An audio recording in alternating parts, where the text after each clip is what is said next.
Hi everyone. We'll give another wee minute or so for folk to join us. But welcome to this month's edition of Money Insights webinars. Who's in your power team? My name is Karen McFadden and I am the founder of Money Insights. So we are a totally new business platform and we focus around the topic of money. So all of the insights we bring you, all of the speakers that we introduce to you are all centered around helping you understand more ways to make money, save money, and for today's example, how to get it back in tax. So that's exciting. Our objective is always to put business owners with business experts, and the whole intention of that is to help you build your power teams and grow your businesses in really impactful ways. So today's example being a perfect example of that.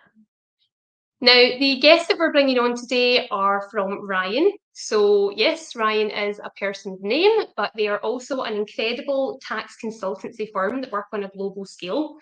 They represent a number of Fortune 500 companies. They are right up there with the top four, but not from an accountancy perspective, purely from tax.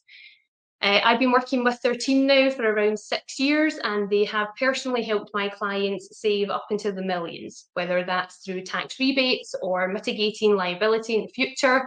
They are certainly one to know about joining your power team. Now, their end goal is to find ways to maximize and enhance your tax position and performance, and they do that across a whole host of sectors. So today we are going to learn 4 of those industries from our guest speakers. Now, the agenda for today is going to be really conversational. You won't find a presentation or a slide from today, so I hope that's music to your ears on a Thursday afternoon, especially when we're talking about tax. But yeah, each speaker will have between 10 to 12 minutes to have a discussion about their division, some challenges in that landscape just now, and ultimately where Ryan has stood out amongst the crowd. There's not really going to be time for questions and answers, almost sort of think of this like a podcast, if you will. However, if you do have questions, feel free to pop them in the comments box and I will get to them over the coming days. Just ensure that we are actually connected on LinkedIn, because it may be that you're fresh here or we're new contacts. So just ensure that we're connected, and I will get your feedback to you over the coming days. So without any more, I'm going to bring to the floor our first speaker today, which is Roxy. So let me stress that this is the first time that I've been using StreamYard. So let's see if all the YouTube videos actually make it as easy as it should be. Roxy, are you up with us? I think so. Hopefully everyone can hear me and see me. Thank you, Karen. And thank you to everyone who's taken the time to join us today. We really appreciate it. And it is lovely to have you with us. Like Karen said, my name is Roxana Masavi. I'm one of the managers within our client service department at Ryan. Ryan is the largest independent tax firm globally. And as such, we have quite a large array of practices within both direct and indirect tax, and I work within all of them. So that goes from VAT and GST compliance to consultancy, recovery, which is very important, but also tax technology, transformation, and across our relief units, grant funding, transfer pricing and withholding tax. So we do have a lot of areas that we support our clients in. For those of you who maybe aren't so familiar with Ryan, I'm going to provide a quick overview. So as a company, we were established in Dallas, I think over 30 years ago now. So as we've rapidly expanded since the 90s. We have over 4,000 employees globally. We cover 80 jurisdictions, and we have several offices throughout the UK where we are today. Also in the US, where we were based, Canada, 13 in Europe, and we have our colleagues in Asia and Australia as well. So as a business ourselves, we understand that globally the tax economy is changing. And of course, our clients are facing, like us, challenges both domestically and internationally with tax. So we come in to assess, advise, and transform tax functions. Typically, we're finding that our clients are facing increased admin responsibilities, and of course, there's more to do, less resources, and we have that greater need for accuracy. In our work, we find, even the smallest of errors can amount to overpayments, and such overpayments when it comes to VAT result in interest and penalties. So the need for correct process and controls are really important to our clients to ensure that the cash flow's there, the profitability is there, and the compliance is there. So we come in and we want to mitigate the risk, reduce costs, and of course get them back into the business. And we do this through reviewing our clients' VAT and accounts payable transactions. So we can do this globally. We go back to the statutory limits, and it's really an important exercise because in this we provide our clients with full process reviews of their tax ecosystems.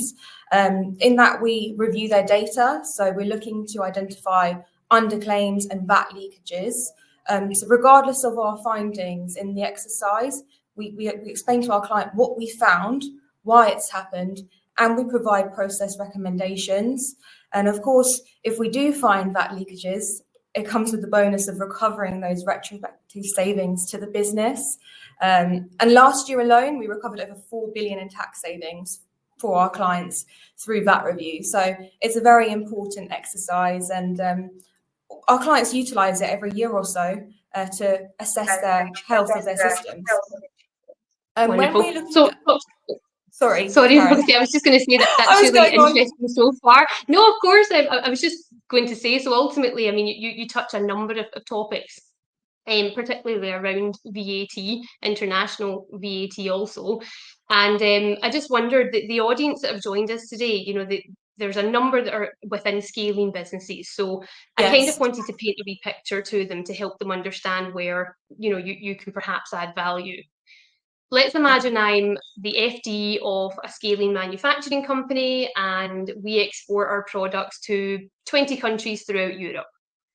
Give me an idea of the complexities and the issues I need to deal with around VAT compliance. Of course. So firstly, you have the complexity of needing to know whether you're going to register or need to register in a country that you're doing business in or not. And we come in with our VAT consultancy team, all of which who have over 10 to 25 years experience in indirect taxes. So we can come in and consult you when you're entering new markets on, do you need to register? And as you can imagine, Karen, the advice typically leads to our clients needing to register. So when we're working with them, we can register from a single point of contact for over 80 jurisdictions. So regardless of where our clients are doing business, we can register them. Not only that, when we work with our clients, we give them access to our compliance portal. So our registrations are centralized. Our clients have a single point of contact, full business visibility and control of their compliance. And we're flexible, of course, so we don't have to take full compliance. We have the option for us to do filings. We have a hybrid option for our clients to pick and choose whether they want to file, we file, or they do some countries and we do the other countries. So we support with the whole process from planning, controlling data, preparing and filing, and then the software's there as well, Karen. Incredible. No, really good. And I'm fully aware of that. And I just wanted to give a bit of an impression to the audience as well. So I suppose something I'm always curious about, again, founders, co-founders, managing directors, they're busy, full steam ahead running the business, and they've got their finance teams there, and they kind of hope that their finance teams are all over it. But you and I both know that these departments can become very overwhelmed, very overworked, and things can slip through the net, or things can go astray. What have you sort of found has been maybe the risk of not getting this right or not managing it correctly, and sort of how quickly can things slip?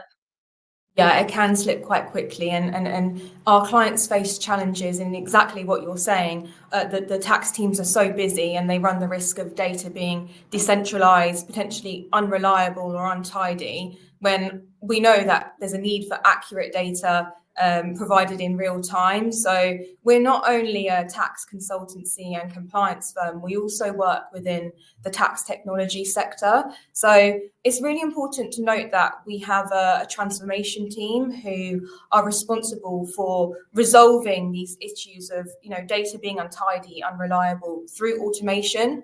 So typically our transformation teams come in and redesign processes, and they use technologies like machine learning and AI, and that reduces the poor data, and it allows consistency, and it spots issues that maybe the team wouldn't have spotted because they're so busy elsewhere, managing multiple jurisdictions. So using automation is important because it improves efficiency, improves procedures, processes, and it makes sure that there's systems in place to analyze the data, collect it, and manage it. So I think that's important to note when it comes to the data challenges that teams are facing.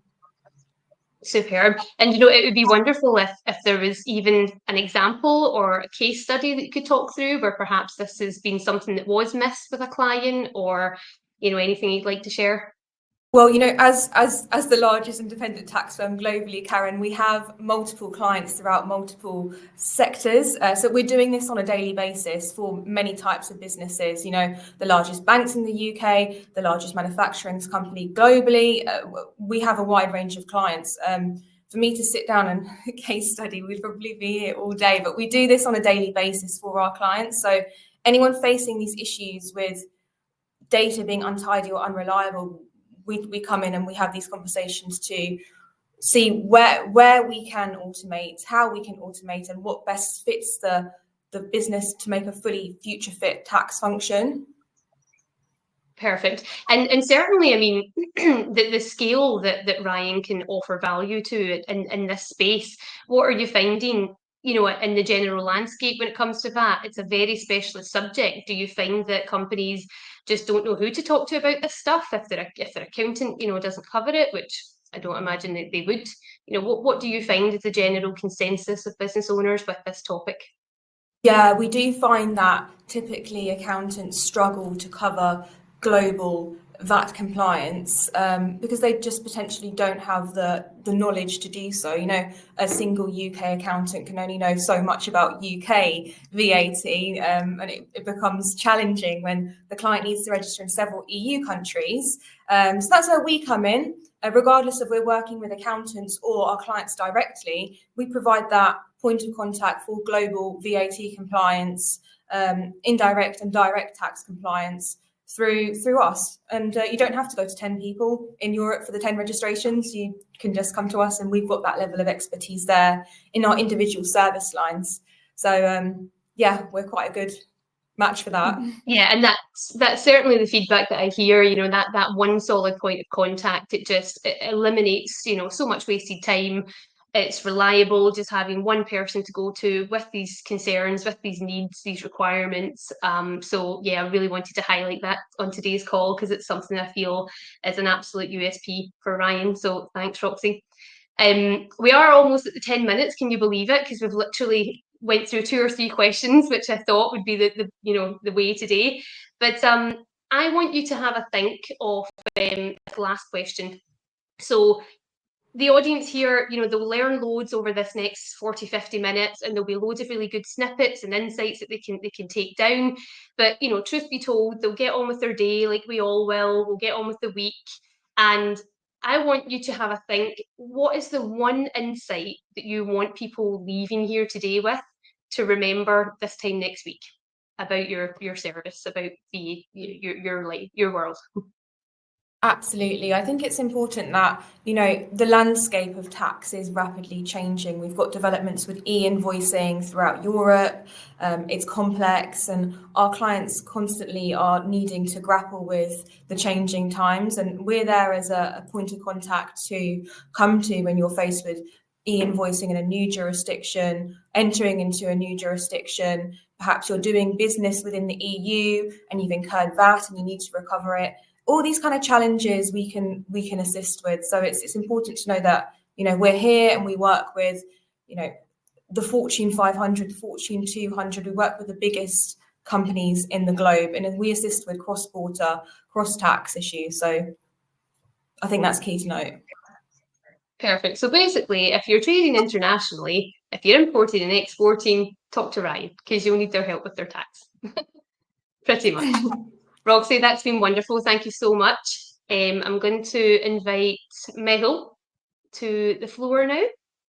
Mehul, if you're there, if you could maybe give just a very quick introduction to yourself and the division that you work in with Ryan.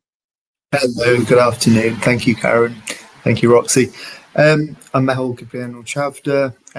I'm one of the senior technical managers in our innovation funding branch here in the UK. And our aim is quite simple. It's to help businesses unlock working capital from overpaying in tax, where they're not taking advantage of highly specialized and complex incentives that are on offer. The primary one that I'm going to be talking about today is research and development tax relief. So one of the largest levers that the UK Treasury, HMRC and the government has to pull to stimulate certain types of activity in the UK. Primarily, it's focused towards innovative companies, those with super high growth potential, and those that perhaps need some encouragement to take on riskier projects, to perhaps develop new products, new technologies, and take those to market. Wonderful. So the topic R&D, I would say over the last couple of years, it's been dragged through the mud, unfortunately, but we definitely are coming out of that in the last 6 months or so, which is good to see. Would you mind sharing a wee bit, Mehul, on what the current challenges are in this space and what maybe some fears may be that companies have that perhaps are used to claiming but are now questioning it? Maybe what's your thoughts? Yeah, absolutely. So I've been working in R&D tax relief for 8 years now. Prior to that, I was a scientist engineer, kind of on the other side of the table, claiming for the projects that I was actually executing. And we've got a real breadth in experience on our team here at Ryan. So we've got chartered tax professionals who have been working in R&D since it was introduced about 24 years ago.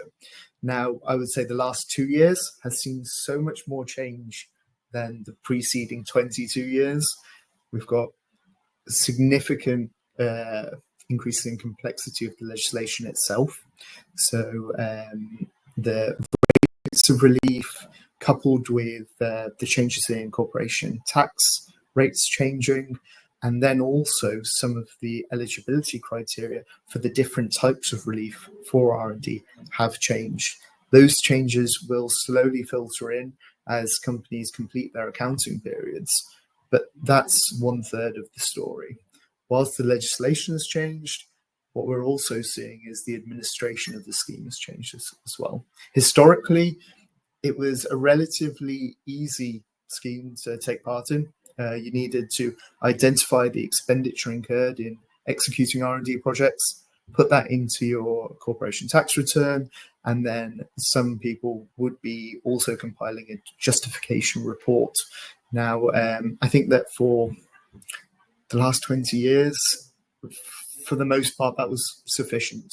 We were seeing the right companies unlock the right pots of funding to the right extent. In the last few years, what HMRC are seeing is an increase in non-compliant claims or claims that don't fully justify the amounts that are being claimed.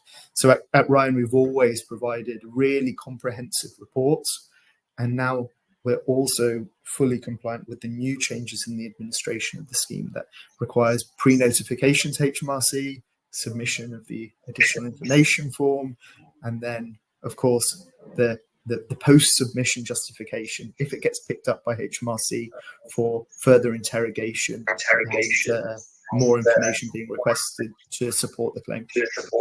Yeah, so the process has absolutely changed over the last couple of years, which is good because it's becoming, more regulated, I suppose, in terms of, these checks and ensuring that, these cowboy claims or non-compliant ones are perhaps being stopped or looked at in more detail.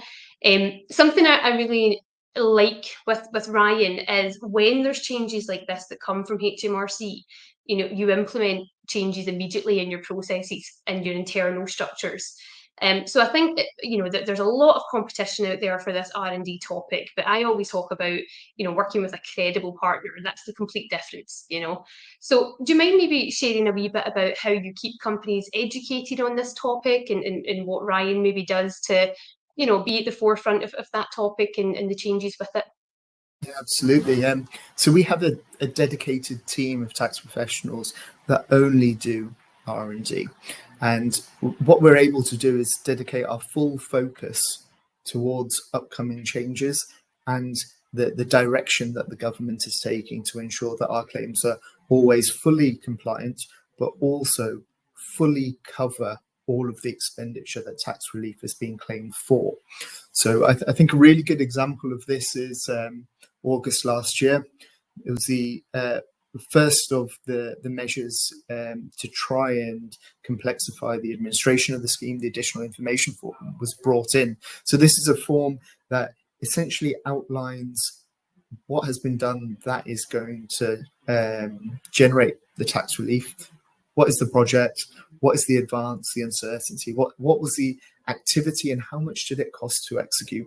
Now, we've always included that in our reports, but for many agents in the marketplace, I think this was a very big and new step which wasn't expected. And within that first 6 months, what HMRC saw was that 50% of claims were invalidated as a result of the additional information form not being filled out correctly. So yeah, it's rapidly changing out there, and it's fair to say that the market of agents isn't keeping up to date. And I'm really happy to say that we really value the steps that HMRC are taking to ensure that only valid claimants are unlocking this tax relief. And so we've made sure that we're compliant at every single step. Absolutely. And sort of touching a wee bit on what Roxy said in terms of the grant space. Now, I know that your division isn't grants, but I do think it is worthwhile noting, the complement between R&D projects and the opportunity to apply for grants. That's something. The fact that Ryan have both of those services in-house, it's just such an extra bonus to be able to add that value to an R&D client, because again, they're so busy, they're looking at other ways to run the business, and we're here to say, by the way, you're trying to do this incredible thing in the energy space. Do you know that there's some funding out there for it, and do you know that our colleagues can help you get access to that? Have you found that those are conversations that just comes naturally? Absolutely. So I think that those companies that are, qualifying R&D tax relief claimants are also the core potential companies that will be applying for grant funding. So historically, I guess the claimants for R&D tax relief always suffered in the generosity of the scheme had they got some sort of outside funding, such as grant funding from the likes of Innovate UK or Horizon 2020. Now, fortunately, there's been some changes, and whilst those changes don't increase the generosity of the scheme for all claimants, what we have seen is that any projects that are grant funded will receive the same level of tax relief as any self-funded projects. So there's a really strong coupling of grants. So something that's looking forward, R&D tax credits that are looking backwards. And the reality is the same companies will be interested in both. I think that when I was an engineer and we applied for a number of these types of pots of money, the reality is you start applying, you have, let's say, a vision and idea for a project that's really broad, and then you probably do shave off various different areas from your project plan, try and meet the brief of the funding call. And then if you are successful, no doubt during that project, you're going to identify other opportunities for follow-on projects. And sometimes there can be a period of time where you don't have the cash to do everything that you want to do. So I think that R&D tax credits can help bridge that gap based on previous activity. And then, of course, grant funding is going to just unlock the cash for future activity. It's really complementary. Absolutely. And again, I wanted to highlight that to the audience, because it is something that personally my clients, have benefited from also. And, I suppose if you were to sort of, you've sort of answered it already in terms of all the perks of Ryan and where you stand out. But I personally find that it's the level of expertise that you bring to the table, and the fact that you have, these credible professionals writing the technical reports. Also, the fact that you come on to conversations very early doors to help potential claimants understand, is there something here or is there not? You really want to maximise time for everyone involved, including yourselves. But if you were to summarise, how do you feel Ryan stands out in the R&D noise? It's a really good question. A few things spring to mind. With so much change afoot, it's really important to forecast how those various different changes are going to impact claimants in their coming accounting periods. And whilst we do look backwards to understand how much tax relief they are due right now, a critical part of our role is helping them to navigate the changes coming up. So maximizing it for the next 2, 3, 4 year horizon. Now, when you're in a room talking about that, I guess you need to have a really good handle on the tax side of things, but also the science and the tech. So we've got a team of about 15 consultants spread all around the UK. We like to come out and see our clients in person, go to their places of manufacture. If they're working in collaboration with another company, we will go and see them, see the engineers that are hands-on tools, and understand what they're doing.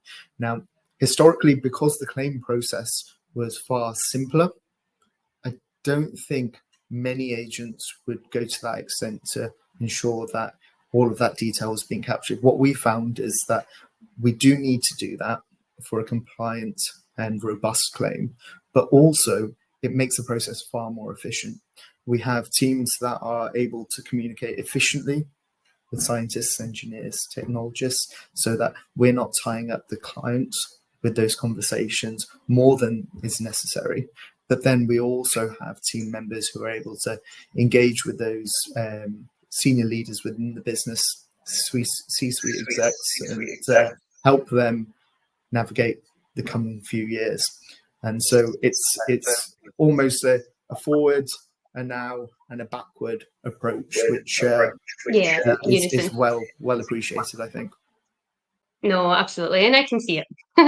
So excellent, Michael. If you could give one insight for the viewers to take away and remember R&D, Ryan, what would you like them to remember? Well, I mentioned how the additional information form had a huge amount of non-compliance. Lots of claimants missed out on their claim because those claims were invalidated by an incorrect additional information form. We're now seeing a new change come into effect, and no doubt there will be claimants that get caught out by that as well. So there is a requirement to pre-notify HMRC that they intend to claim within 6 months of the end of their accounting period. There are a number of exemptions to having to do that. It's not straightforward.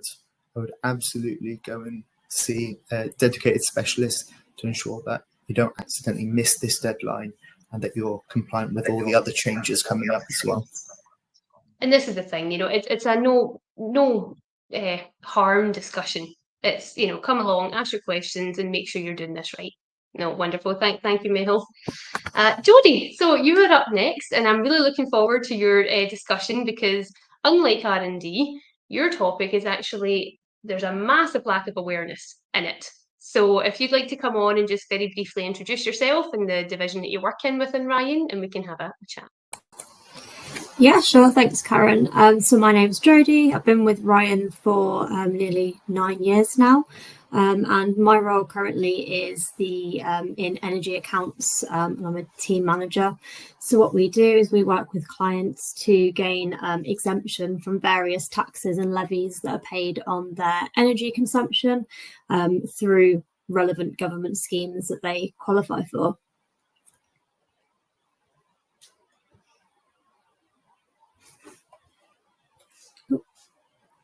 So the two schemes that we do help clients to gain exemption from are the energy intensive industries exemption scheme and the climate change levy exemption scheme, and you'll find businesses will be paying these levies on their electricity bills and their gas bills. Excellent. No, thank you, Jodie. So the whole point of these exemptions and these initiatives is it's to help manufacturing companies become more competitive on an international scale, isn't it? Yeah, exactly that. So it targets industries that carry out manufacturing processes that are specifically energy intensive. The thought being that with the energy costs in the UK being so high compared to Europe and actually the rest of the globe, companies that use a lot of electric and gas are at a disadvantage because their bills are significantly higher than their counterparts in Europe. So these schemes can just reduce that overall electricity or gas cost to the business and hopefully help them to remain more competitive with their counterparts in Europe. No, it's so relevant, and certainly with the price of energy these days, it's warranted to have these conversations. Can you tell me the trends you're finding in this space? Or are you finding that companies in energy intense industries, are they fully aware of this? Is it something that gets brought to their attention regularly? Because I've been in the tax space for about 6 years now, and it wasn't until Ryan had introduced this topic to me that I'd ever heard of it. So yeah. Yeah, exactly. It's we often find that companies just haven't heard of these schemes, or if they have heard of them, they've looked into it and just not been able to get enough information to see if they do qualify or not. There's not a lot of information online. If you look up the schemes, what you'll find is generally just a single page on like a supplier's website, for example, that touches on what these schemes are, but doesn't really go into any detail about what it takes for a company to qualify for these exemptions, or how to even go about finding out if you do qualify for the exemptions. We've also come into situations where companies have looked at these exemptions previously and they've not qualified. However, the way the schemes work, your eligibility could change year from year. So it might be that they've looked at it in the past. Their circumstances have changed now. They're now using more electricity, or they're less profitable as a business, so that they do now qualify. So one of the things we do is ensure that we're checking that annually with clients. If there are any changes to the scheme, if we know there are any changes to the company's activity, we can rerun that sort of qualification test to see if that now makes that company eligible. Super. So again, it just comes back to let's have the discussion if you're in that kind of industry. Now I know from having worked on this subject for possibly a year now that there are some nuances. So it can be particularly SIP code driven, or it may be process driven, depending on what scheme we're looking at. But could you maybe have any examples to share on ways or opportunities that perhaps company owners had no idea about this? We've come along, we've educated them, and it turns out, hey presto, there's money sitting in your walls here. Yeah, exactly. So the schemes, that the manufacturing processes that qualify for both of these schemes are laid out by NACE code or SIC code, and these areas, they're quite broad, so it's not always obvious if the specific manufacturing processes you as a company are doing fall under these SIC codes or NACE codes. So it could be that you look at it and think, no, that's not what we do, and don't look any further. But actually, if you look into the breakdown of what comes under each NACE or SIC code, you might find that there's one or two processes that you do that do actually qualify, and then that will qualify you for the scheme. It also may be that we find a lot of companies, when they're first setting up and they create their page on Companies House, they'll put in a SIC code that is right for them at the time. Over the years, their business develops, they start to do new things, different things, and they don't really go back to review that SIC code. So we have been in situations where we've then advised clients like, look, this needs to be updated. Let's put a more relevant SIC code onto your company's house profile. You can have up to 4 on there, so it's not that you have to remove one, you can add one on, that then means that they do qualify for the scheme. A good example we had actually was a company where on the surface of it, it didn't look like they did qualify. However, once we had the discussion with them and found out a little bit more about what they were doing, we were able to qualify them for the EII exemption under the heading of manufacture of prepared feed for farm animals. So that was their qualifying activity. We also had to confirm that their electricity use made them enough energy intense to qualify for the scheme. They actually came back at 26% electricity intense as a business. The sort of marker to pass is 20%. So that was really good. And for this company, the savings actually represent around 30% of their total electricity costs for the year. So they'll be saving up to £33,500 a year on their electricity costs. And that's a straightforward saving. They're not having to pay that and claim it back. They're just not paying it in the first instance. So it's really great for their cash flow. Incredible. And what I really find appealing about this particular exemption or this particular scheme is it's very quick, isn't it, to benefit from it? It's not like you're talking months down the line, or if you apply for a grant, it may not be until half the year down the way until you get the money. That this is literally, if you qualify, you could have a rebate in your bank within a month. And then if you again qualify for EII, it could be that the savings start immediately. Yeah, exactly. It's a relatively quick turnaround. Obviously, we help with that. We make sure things are pushed through as quickly as possible. We make sure all the forms are completed and sent off accurately to avoid any sort of feedback and asking for more information. One of the real benefits with the CCL exemption scheme is that it can be backdated up to 4 years. So as well as the ongoing savings, you can receive a lump sum, I guess, a rebate of any overpaid climate change levy over the last 4 years, which can be straightforward. We found it can be a little bit tricky if you've changed suppliers over the last 4 years, which is often the case. Most businesses will look at this on an annual basis.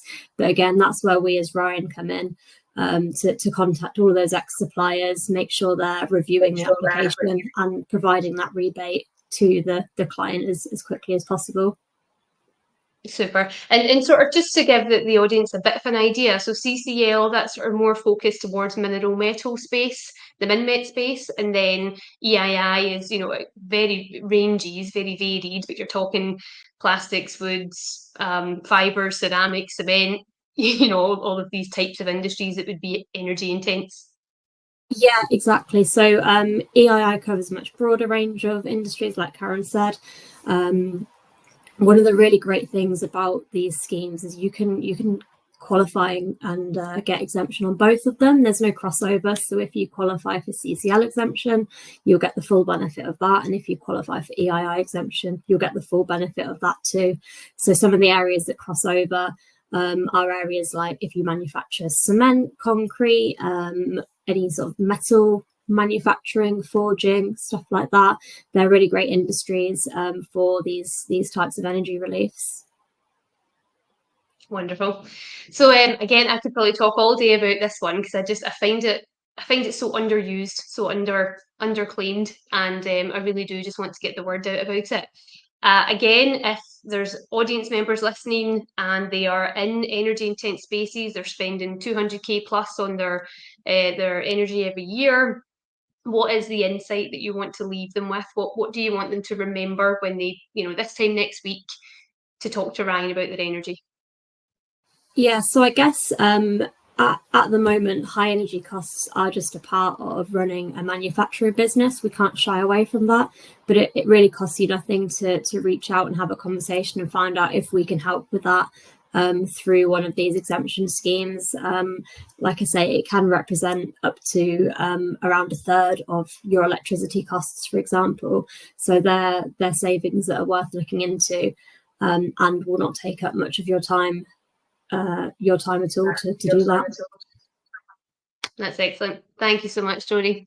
Thanks, You Karen. can relax now, pop yourself on mute. Last but not least, we have Dean. So Dean, you probably have one of my favourite topics, capital allowances. I love talking about this subject. 6 years ago, I hated it. I thought it was the most complex thing in the world. And then it was painted to me in a very picturesque way that if you tip your building upside down and shake it, stuff that falls out is your accountant stuff. The stuff that doesn't, that's where an expert comes in. So I always find that this topic is useful to bring to the table because, well, my first question is going to be around that difference of accountants versus specialists. But for the time being, please introduce yourself and a wee bit about capital allowances. Will do. Capital allowances is everybody's favourite subject, not just ours. Yes, I'm Dean. I'm a senior manager in the capital allowances tax analysis team. So, like you say, we're looking at commercial properties. Within commercial properties, you get tax relief for embedded plant machinery, heating, plumbing, electrics. 3 examples.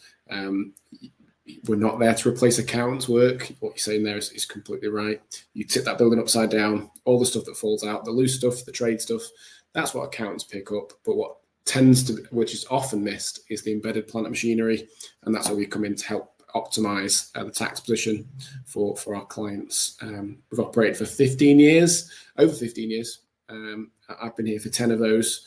That's a quick roundup of capital allowances.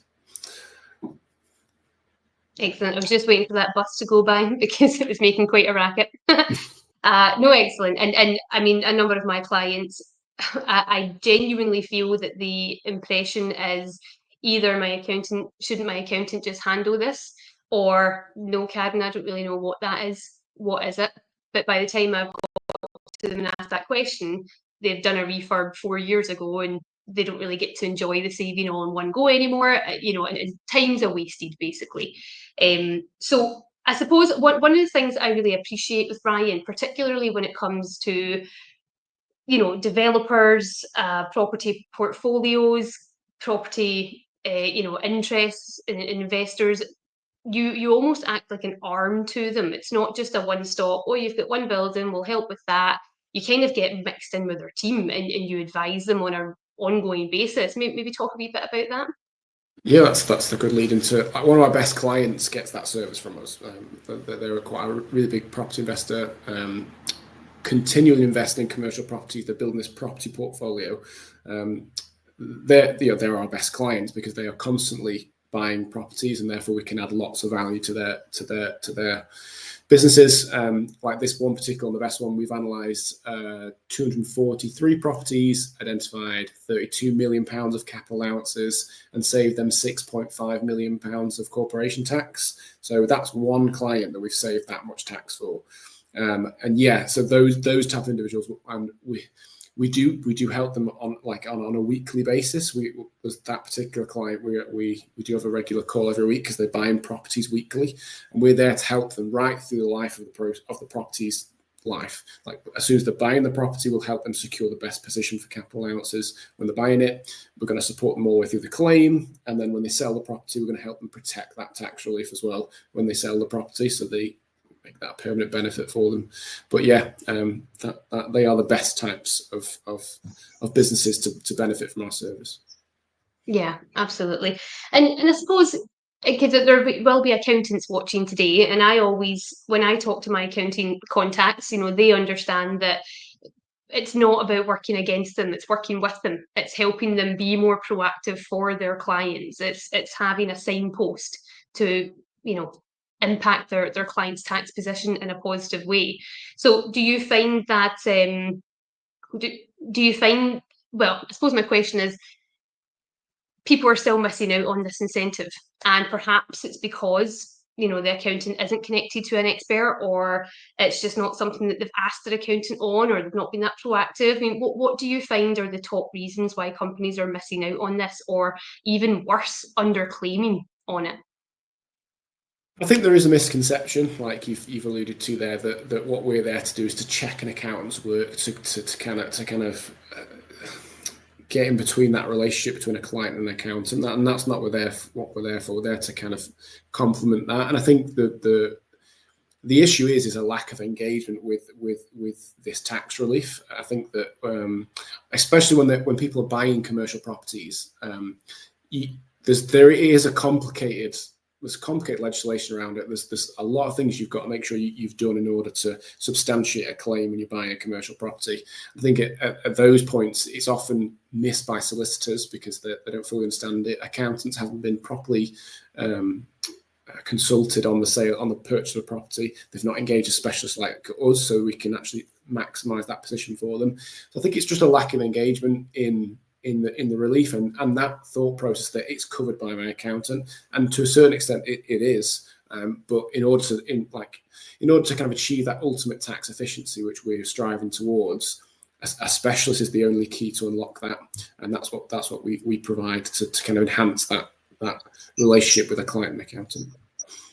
Superb. And you know, I speak with a number of funding and finance contacts on a daily basis, and you know, one of the things I actually pick up on around tax is that to benefit your tax position, it's perhaps complementary to or advised to put your commercial property building into a pension.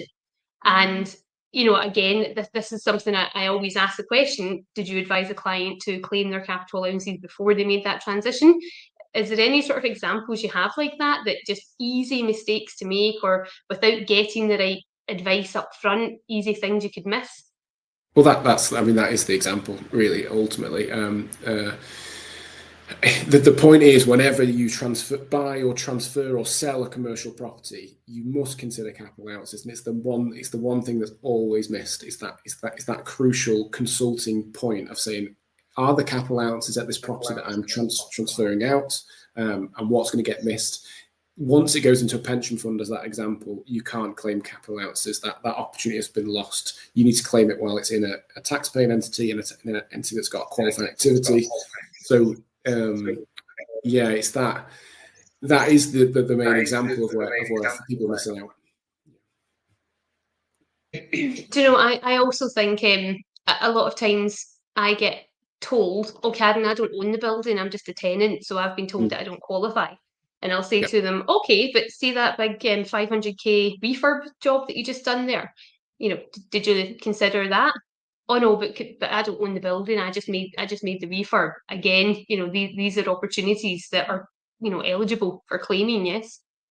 Yep, definitely. Tenants can claim capital allowances just like landlords can claim capital allowances. You don't have to own the property in order to have capital allowances within your tax consideration. So yeah, a tenant, if they refurb the property, can claim capital allowances. Again, you might get that conversation with your accountant to say that you've covered that refurbishment, but even in refurbishment, often that detail supplied by a contractor is not detailed enough in order for an accountant to maximise. Sometimes accountants don't have that level of understanding of what could qualify. Like, we have extensive case law knowledge that ensures we can, again, come back to that point of achieving ultimate tax efficiency for the client. And it's often missed, but yeah, tenants would fit in that bracket if they've refurbished the property. And refurbishments generally and constructions, again, another good area to consult to make sure you've maximised the position. Yeah. Excellent. Do you know, something that I'm just picking up here, and again, I'm fully aware of it because I'm a big advocate for Ryan, of course, but there's lots of competition out there for all of these services individually. But the fact that Ryan offered this as a collective offering, I think that's the main thing to me personally that stands out for the Ryan offering. You know, every client that I bring to yourselves, you want to maximize their tax performance. You're always wanting to understand, is it worth speaking to the energy team? Is it worth speaking to the grants team? And I think, you know, that's really useful for clients because they don't have time to ask these questions themselves. You know, they're not going to think, oh, I should probably ask them about this and that. They almost need you to bring these opportunities to them to say, oh, listen, we're going through your accounts and, you know, that refurb job you just done there recently, have you considered this, etc. So, I mean, personally, I think that's a really, you know, the biggest USP for me with Ryan. But to finish up with our sales team, again, because we're up to 45 minutes already, and I've got a few closing notes. But yeah, at the end of the day, there's people on this call, accountants on it, professionals, commercial property galore. What is the one insight you want them to take away? I think, well, I'm obviously speaking from my position, but I think engaging with a specialist is the most important thing, because I think just looking at, I think it's been echoed across a few people that spoke, is that, like, I think to quote, the landscape of tax is rapidly changing. It is always rapidly changing. That's a thing about tax. Every year there's a budget and it changes. For capital allowances specifically, we've got so many different ways in which you can claim capital allowances. It's not just like a business expense and it's super straightforward. You've got super deduction with specific rules on that, and timing, because it's actually doesn't exist now, but it's in a bit of a pocket that we can still amend. 50% first year allowance and integral features, full expensing, annual investment allowance, structure and building allowances, all these different ways in which you can claim capital allowances, and lots of legislation behind that and how to maximize it. I think there's such a broad scope of a topic that the only way in which you're going to get the best outcome is to engage a specialist, because they will be able to give you the crucial advice to make sure that you get the best outcome, and again, get that ultimate tax efficiency, and yeah, be able to reinvest that in whatever you need to. Definitely. Excellent. No, perfect, succinct answer. Thank you. Do you know, actually, just before we leave capital allowances, there's one thing that I do want to know, and it's really just to kind of throw it out there for a bit of value for anyone that does own one. The whole furnished holiday let change. You mentioned there about changes. It's always happening. Yes. You know, an insight on that? I'm glad you brought that up, actually, because that was on my notes and I forgot to mention it. But yes, furnished holiday lets were great for taxpayers that own furnished holiday lets, but that is changing next year. So from April next year, they will no longer be eligible for capital allowances, no longer be eligible for tax relief in this way. So really, that message for furnished holiday let owners is get in touch, because we can give you the right guidance on that particular piece of legislation to make sure you don't miss out on that tax relief before the repeal next year. Yeah, again, exactly what you said, a good example of the ever-changing landscape, where once it qualified and was a great opportunity to get some tax relief for a genuine business, now they're being shifted into more of a residential type property ownership situation. So yeah, FHLs, if you own them, you should really get into it and figure out if you've got tax relief you could maximise before it goes. You could lose it forever. That's it. Use it or lose it, as they say. Dean, thank you very much. You pop yourself on mute now. Well, that was insightful. I obviously already know all of these amazing things about this, about Ryan, but it was really good for you to share that with the audience, and I'm sure that they got some value from it. Just a few finishing up notes. So ultimately, if you did learn something from this conversation, I'm speaking to the audience here, I will be sharing my Calendly link with all of the attendees and anyone who was interested in this conversation. And if you would like to have a follow-up chat, bring in your finance teams, we can discuss if Ryan would be a good partner to pass you on to for a further discussion. Now, another point, obviously I mentioned Money Insights at the beginning. It's a new business. If you did find that this webinar was useful, I certainly would recommend that you become a Money Insights member.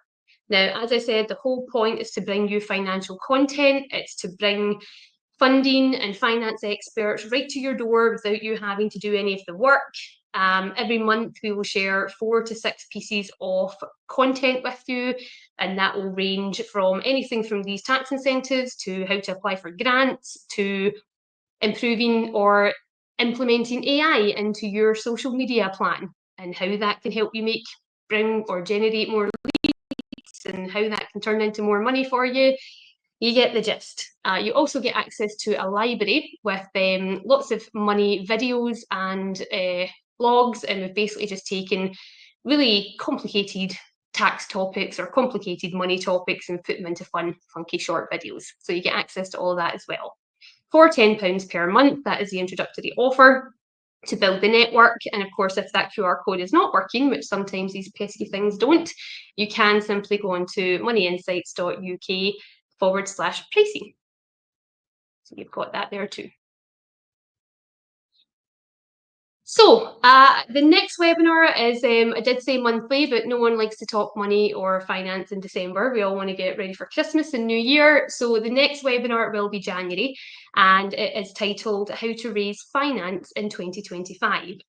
If you've signed up to become a member, you will get up-to-date notices on these, and certainly keep an eye out for it on the website and the social media channels also.